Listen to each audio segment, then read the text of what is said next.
What's going on, boys and girls? Arsenal update now. Good news and some bad news. Bad news is Arthur Melo. He's loaned, as I said on the show a couple of days ago, I don't think it's going to go through. And the reasons why is because Juventus just can't find a replacement. They've got so desperate now, so desperate that they've even had the nerve to ask for Thomas Partey in exchange. Now, why would you? I mean, this is silly. This is silly bollocks. This is like playing Monopoly and you owning Old Street and asking for a straight swap with Mayfair. That who would do that? And the stupidity of the request is what baffles me, because Thomas Partey is a 50 million euros player who's a starter in every game in Arsenal's first 11. Why would you ask for him in exchange for a player who you're not even playing, who is on your bench, who is not even an option for your first team? To me, the whole thing just sounds ludicrous. And it's a slap in the face to Arsenal. And all of this is Arsenal's doing. Because you went out and you got rid of Maitland-Niles, which has caused a domino effect across all these different teams who were interested in midfielders. You yourself has presented a problem and the solution isn't there. You didn't even look at what this would cause long term. You just rushed in because Roma pressed you on it and said if it's not done in that week, then we won't have the player. So you were so busy trying to get this deal done that you didn't have a plan B. And now you're left with literally one midfielder. Okay, I get it. The North London derby is cancelled and it's fun watching Spurs fans completely implode. I get it. So for that laugh factor, I think it was the right thing to do. But I do want to say that the fact that you've left yourself with one midfielder, it's like, Edu, Vinay, you guys are making the decisions and they suck. The decisions are not good. I mean, yes, you've recalled Aziz. Is he going to play? Is Aziz now going to be an option for the latter part of the season? I mean, we're going to have to wait to see how this rolls out. But I'm just baffled, I'm just baffled because obviously your boy Xhaka threw you under the bus again and now you've left with nothing because you still have to play those 3 games. The ban is still in effect. So regardless of what you do, he still has to ride that ban out and you still have to find players and put bums on seats. But it's left you in an extremely difficult position which you yourself have put forward. But anyway, I digress.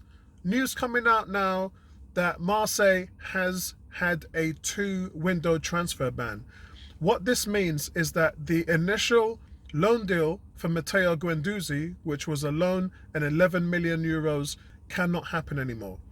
Forget Saliba, because I know Saliba's decision was for him to go and where he wanted to play, and that was his decision, but he's still an Arsenal player, and it's been talked about many times by Edu and Arteta that he's still in our plans. So we're not going to talk about them because there's no contract or deal for anything to happen with him this summer. But for Guendouzi, it basically means that this has lost Arsenal 11 million. And I'm sure that was going towards their transfer plans to buy Vlahovic or Alexander Isak or Dominic Calvert-Lewin. All of this sort of kind of fits into that plan. So look, guys, you can't cry about it. There's nothing you can do. They did wrong and now they're banned, so they have to deal with that. For them, it sucks. For us, we're going to have to find suitors for Guendouzi.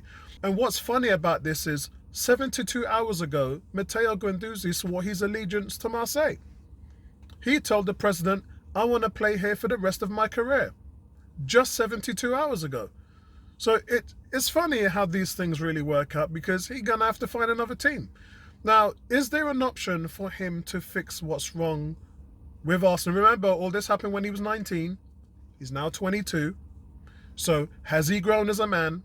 He's definitely grown as a player because he's ranked one of the top midfielders in that league and always has been around Europe. When he was 19, he was regarded as a top 10 talent in Europe. So has he grown to the point enough where he can walk into Arsenal and say, okay, I apologize? Because remember, the reason why he's not here is because he didn't apologize to Arteta for all of that stuff that was going on. If he comes in and says, look, I know what I did was wrong, I apologize, and maybe there might be a chance. But for me, that's only 10% because I can't see the player changing his mind just based on the fact that his team can't buy him. There is an option for Arsenal to make an easy way out for the player, which is to just extend his loan to another year. But if you do that, then he runs out his contract, you get nothing for him. So Arsenal will always look to a plan A to try and see if there's a suitor for him. And believe me, he's made a name for himself in that league as a quality midfielder.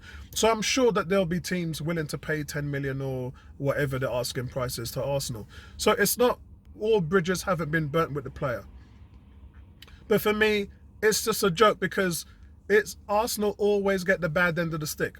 It always, when has things ever gone right for Arsenal Football Club, especially in financial terms? The deal which was agreed with Fiorentina and Torreira still hasn't been signed off.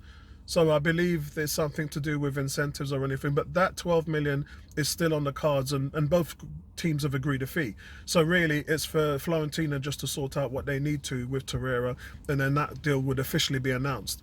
But Vlahovic, guys, some good news, not a lot, but some good news. I talked previously before about I didn't think the deal had a chance to go through. I said they only had a 40% chance to go through. I was on record as saying that. And my opinion on that was because while both teams want to get a deal done, and Fiorentina know the longer they leave it, the less value they're going to get for the player, because this summer he'll only have a year left, and you could be talking somewhere in the region of 25, 30 million, or between 20 and 30 million. That's how much his value would decrease. Now they can get 58 million for him. So for Fiorentina, it's a deal worth doing now, although at the cost of a Champions League position. How does that work? Because Fiorentina might look at it and say, well, look, boy, if we make the Champions League, that's 40 million to us. So money lost, it doesn't really matter to us. We're in the game. If we've made it into the Champions League, we are there. You can't take that away from us. But there's no guarantee again that Fiorentina, even with Vlahovic, would finish in the top four. So look, this is a deal Fiorentina want to get done. This is a deal Arsenal wants to get done. The difficulty has been that the agent has not answered the calls. Yesterday, that was changed in terms of the agent is now on speaking terms to both teams. So we're in a position where I think it's moved forward. Does it mean he's any closer to coming to Arsenal? I don't know. I can't really answer that yet. That's really, again, down to the player. And I think it would have been good in terms of our league position and what had happened against Liverpool. I mean, he certainly looked at the Liverpool game, right? He certainly looked at that game and thought, wow, these guys did that to the previous Champions League champions, Liverpool, and title winners with 10 men. So I think that may have helped. That may be the reason why the agent is in communications now. But I think that this week will tell us a lot. The window's not going to be open forever. It's a short window in January. So if anything's going to happen, guys, obviously I'll try and bring you what news I can. But I think it's moving forward, but only slightly.